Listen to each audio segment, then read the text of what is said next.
नमस्कार मित्रों, एक बार फिर आप सभी का स्वागत है इटर्नल ट्रूथ हिंदी में। मित्रों, क्या आपने कभी सोचा है कि मेरे इस मानवीय जीवन का क्या अस्तित्व है?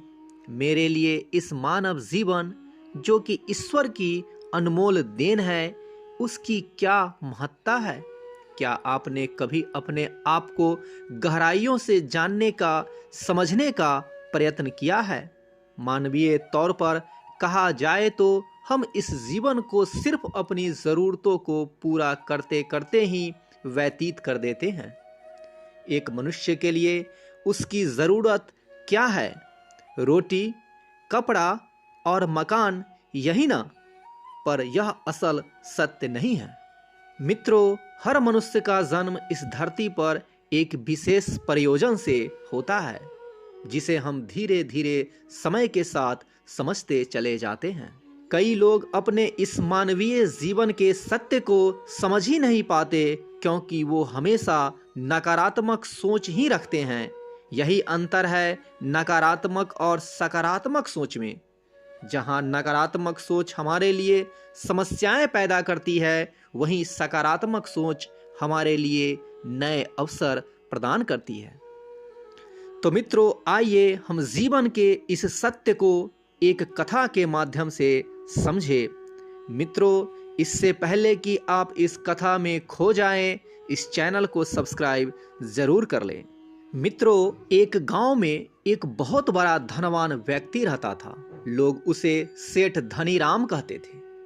उस सेठ के पास प्रचुर मात्रा में धन संपत्ति थी, जिसके कारण उसके सगे संबंधी, रिश्तेदार, भाई बहन हमेशा उससे घिरे रहते थे।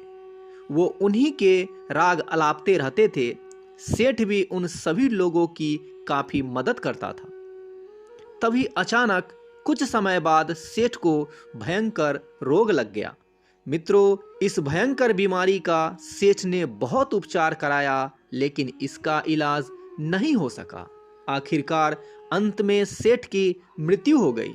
मित्रों, जब यमदूत उस सेठ को अपने साथ ले जाने के लिए आ गए, जैसे ही यमदूत सेठ को ले जाने लगे, तभी सेठ थोड़ी दूर जाकर यमदूतों से प्रार्थना करने लगे कि मुझे थोड़ा सा समय दे दो, मैं लौटकर तुरंत आता हूँ।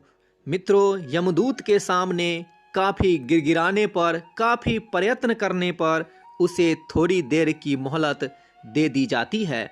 मित्रों, जब धनीराम की आत्मा वापस लौट के अपने शरीर के पास आता है, तो चारों ओर नजरें घुमाई और वापस यमदूतों के पास आकर बोला, शीघ्र चलिए।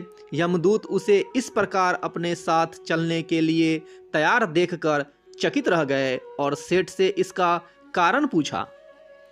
सेठ ने निराशा भरे स्वरों में कहा, मैंने हेरा फेरी करके अपार धन एकत्रित किया था, लोगों को खूब खिलाया पिलाया और उसकी बहुत मदद भी की। सोचा था कि वो मेरा साथ कभी नहीं छोड़ेंगे। अब जब मैं इस दुनिया को सदा के लिए छोड़कर जा रहा हूँ, तो वे सब बदल गए हैं। मेरे लिए दुखी होने के बजाय ये सभी मेरी संपत्ति को अभी से ही बांटने की योजना बना रहे हैं। किसी को मेरे लिए जरा सा भी अफसोस नहीं है। सेठ की बात सुनकर यमदूत बोले, इस संसार में प्राणी अकेला ही आता है और अकेला ही जाता है। इंसान जो भी अच्छा या बुरा कर्म करता है, उसे इसका परिणाम स्वयं ही भुगतना पड़ता है। हर प्राणी इस सत्य को समझता तो है, पर देर से। मित्रों, ये कथा हम लोगों को ये प्रेरणा देती है, ये सीख देती है कि लोग जीवन के सत्य को भूलकर मानव द्वारा बनाए गए जाल जैसे लालच, रुपए पैसे, बुराई आदि तले दब गए हैं। मित्रों, आप जो भोजन ग्रहण करते हैं वह पेट में 4 घंटे रहता है, जो वस्त्र पहनते हैं वो 4 महीने रहता है, लेकिन जो ज्ञान आप हासिल करते हैं, अर्जित करते हैं, वह आपके अंतिम सांस तक साथ रहता है और संस्कार बनकर आपकी अगली पीढ़ी तक पहुंचता है। ज्ञान का बीज कभी व्यर्थ नहीं जाता। मित्रों, हर व्यक्ति को सकारात्मक तरीके से देखो, सुनो और समझो।